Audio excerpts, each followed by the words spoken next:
by Captain Kapildev Bail, who's a president for the Nautical Institute, as well as Rohit Sharma, who's an Indian journalist based out of Washington, D.C. Thank you very much, both of you, for joining us. Rohit Sharma, to you first. If I can ask you, could you just bring us up to speed with what's happening there right now? Search and rescue operations are on right now, but give us the latest.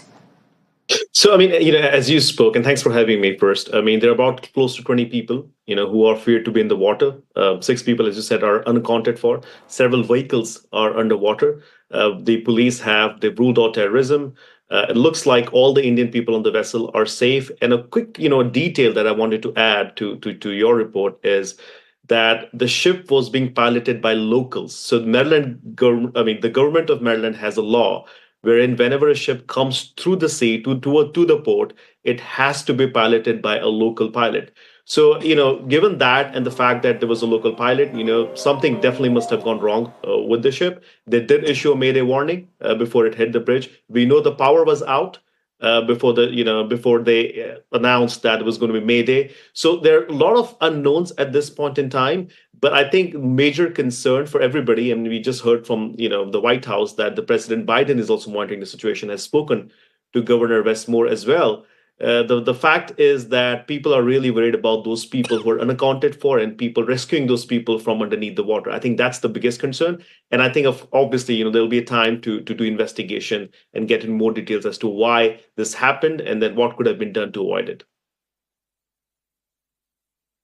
Absolutely. Rohit Sharma, thank you for joining us. Please stay on with us because we'll also try and understand just how devastating this collapse has been. What does the extent of this devastation really mean in the United States, in Baltimore particularly? But to you, Captain Kapildev Bail first, just help us understand when the governor says that there was a Mayday signal which was given out, a distress signal that was given out, and it was important, possibly something that did save a lot of lives. How do you interpret that? How do you explain that? How important is that, Captain Kapildev?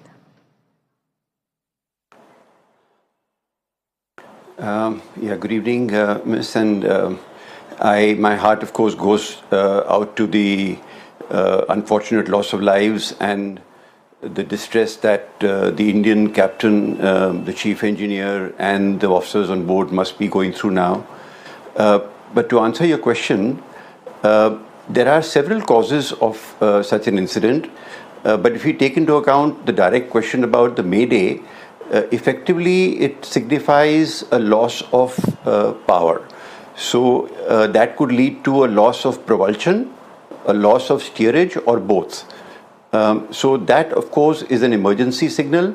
And my understanding of reports in the maritime news right now indicates that that loss of power was for about 45 seconds. But that was enough to, in fact, lead the vessel out of course and result in this massive accident.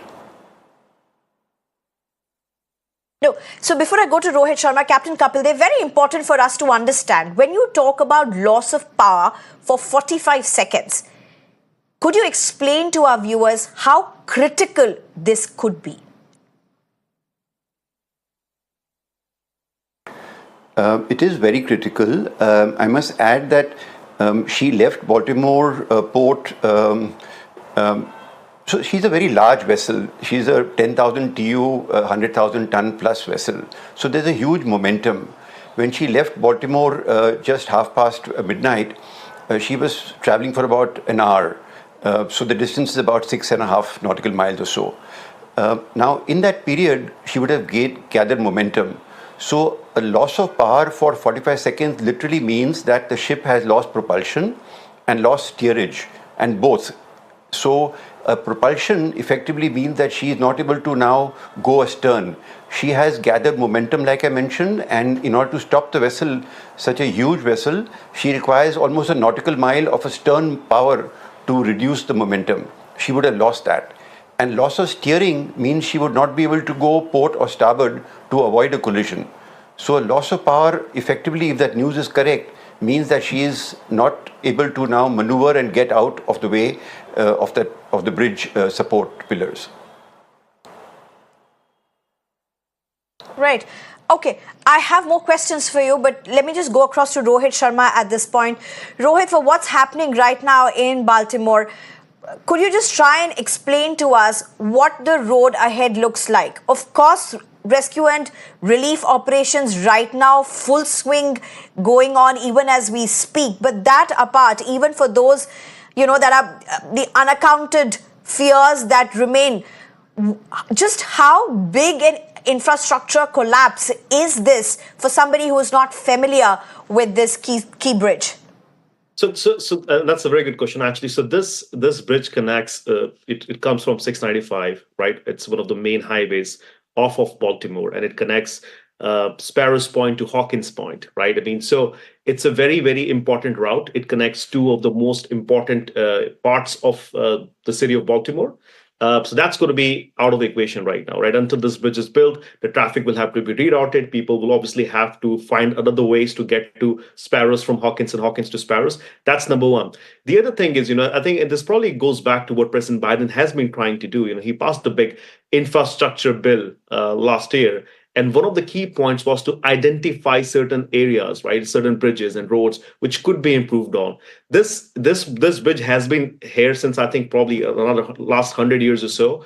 So could they have looked at it? Was there a better way to do this? I mean, so there will be a lot of questions asked about that as well. But right now, as I mentioned before, it's really important that the rescue efforts are given time. There will be a time and point on reflecting on things that could have been done, things that potentially could be done to avoid certain things going forward. But it's really important that these rescue efforts are done right now. I know federal authorities have reached there. I know Marines, U.S. Marine is out there on the scene, and they're just trying to make sure that the families are informed. There were about 8 workers working on the bridge, repairing potholes and figuring, repairing the bridge. And I think out of 8, 6 are missing, and that's also very important to know. And this is why you see, the governor jumping on this, President Biden's on this to ensure that people are first taken, rescued, and then it's also going to impact. Trade, right? I mean, this is the biggest port. It was, I think, the second biggest port at one point in time in history. So it's also going to impact some commerce and business. That's right.